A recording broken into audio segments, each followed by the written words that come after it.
tonight, Telstra forced to apologise after human error leads to a nationwide outage. A lucky escape all round as a car careers into the yard of a childcare centre. And the federal government looking at outsourcing Medicare payments. This is NBN News with Paul Lobb and Natasha Beyersdorf. Good evening. An embarrassing human error is being blamed for wiping out Australia's biggest telecommunications network for more than 2 hours today. Telstra has launched an investigation into the bungle, which affected more than 16 million services across the country, crippling businesses and leaving customers furious. Later we'll have all the sport, including Hunter-bred swan star Isaac Heaney going back to where it all began. But after the break, the Australian device that could help paralysis patients walk again.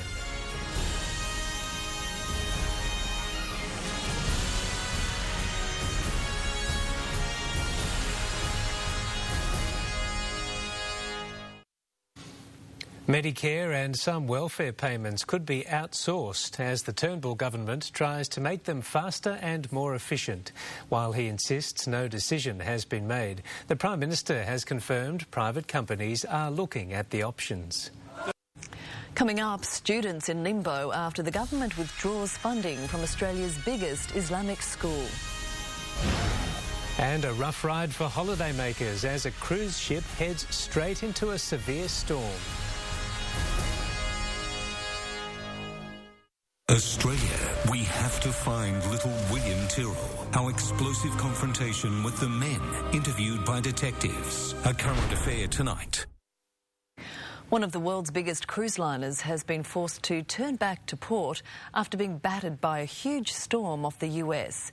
The Anthem of the Seas was on its way to the Bahamas when it sailed straight into the wild weather. To finance now, and renewed fears about slowing global growth wiped $47 billion off the value of the Australian share market today, its biggest fall in more than 4 months. The banking sector was hit hard, with the Commonwealth tumbling $3.51. Westpac shares hit a 52-week low of $28.71. Energy stocks also contributed to the negative sentiment after oil prices slid overnight. Santos fell 16 cents and Woodside Petroleum shed 68. The big miners, BHP Billiton and Rio Tinto, both lost ground. And the dollar is buying 70.37 US cents and 80 Japanese yen. Technology and wild animals don't usually go hand in hand, but in a world first, orangutans at an Australian zoo are learning how to use computer games. The apes are navigating the devices to interact with humans. Having a good time there.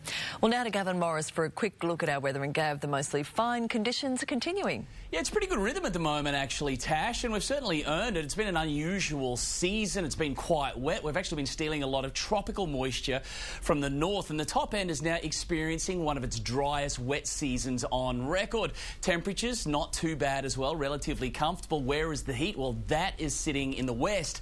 Perth may experience one of its hottest heat waves on record over the next couple of days. A couple of showers throughout this afternoon during that lunchtime period in between Port Macquarie and Coffs. That's about it, but I'll check in with all of your local information about 20. Thanks, Gav. Coming up, a young girl found alive in the rubble more than 60 hours after Taiwan's deadly earthquake. And the Oscar nominees frock up for lunch.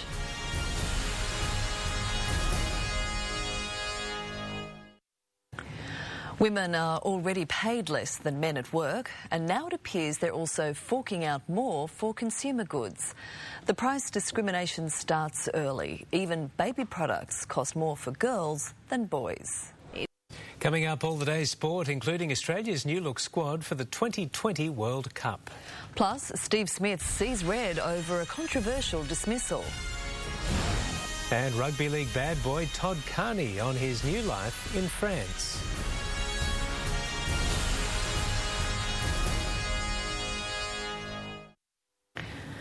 Just a month out from the 2020 World Cup, Australian selectors admit they don't know what their best team is.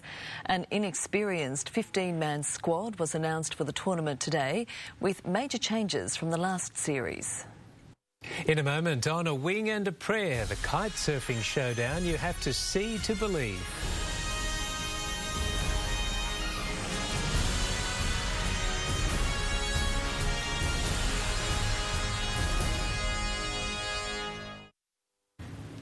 As if surfing isn't thrilling enough, at the King of the Air contest at Cape Town in South Africa, the wind and waves combined to take riders to the next level. It was a long way down for any kite surfers who got their timing wrong. Competitors pumped themselves up in anticipation for an event where just surviving with your body intact was an achievement in itself.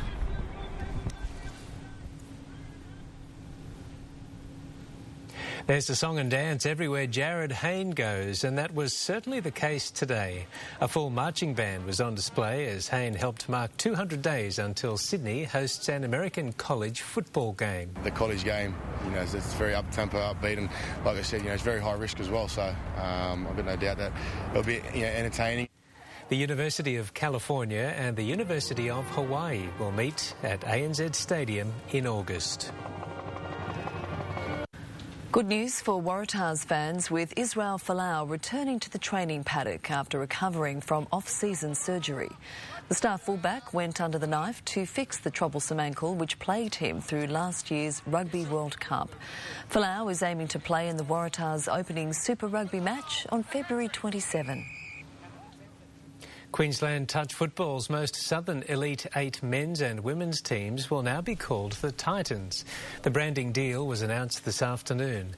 It'll give touch footballers access to the Titans' high-performance facilities at their new Parkwood International base and aims to develop elite players.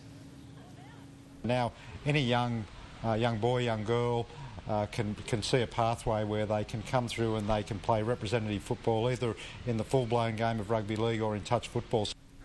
There are 65,000 touch players across Queensland. Bond University swimmer Cam McAvoy is a big step closer to Rio after dominating in Perth over the weekend. Today he was back training and revealed just how amazingly precise he is with his timing in the pool. Stay with us, we'll have all the Gold Coast weather next.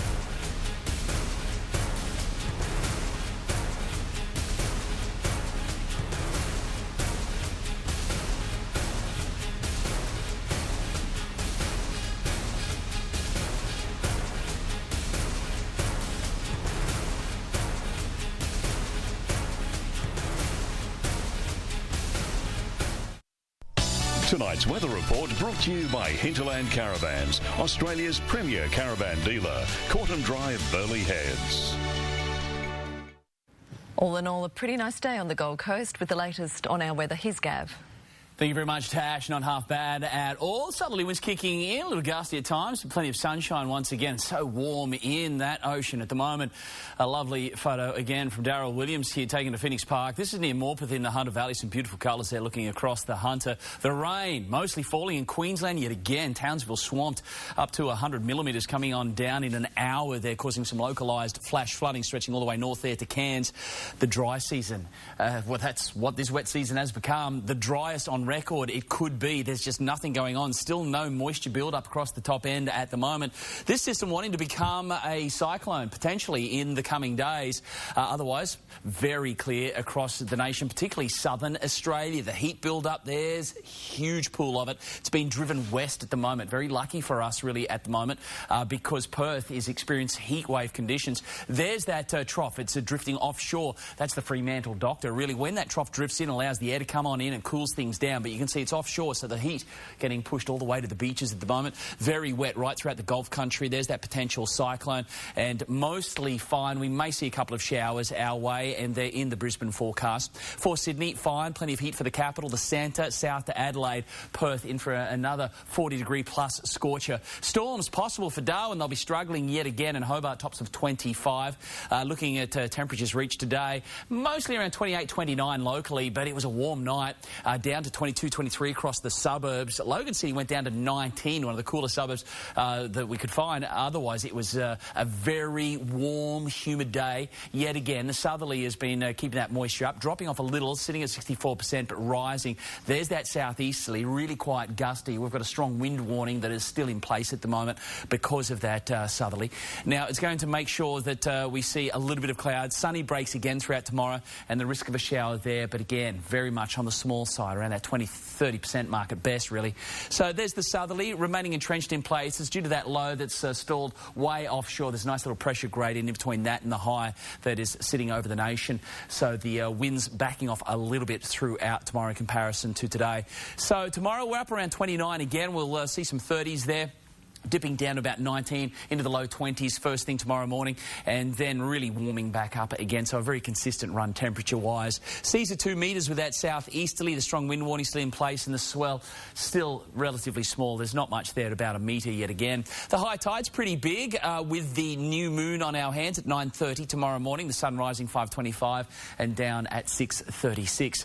Taking a look at that long-range forecast, we're headed for the high 20s. Around 30 really is consistently the theme for the Gold Coast. The risk of a shower very much on the small side there throughout the next couple of days. We'll have them really dry out as we move towards the weekend. Predominantly fine conditions with plenty of warmth and heat set to unfold right throughout the glorious southeast corner of the state. Similar story there for Brisbane. A couple of showers possible for tomorrow with this gusty southerly.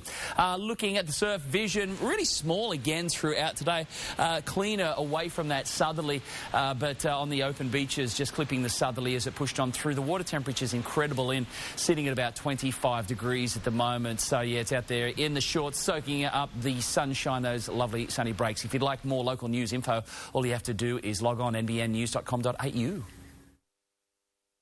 So enjoying a relatively calm run right across the region. Very nice, thank you. Thanks, Gav. And that's the news for this Tuesday. From all of us here for now, good night. Good night.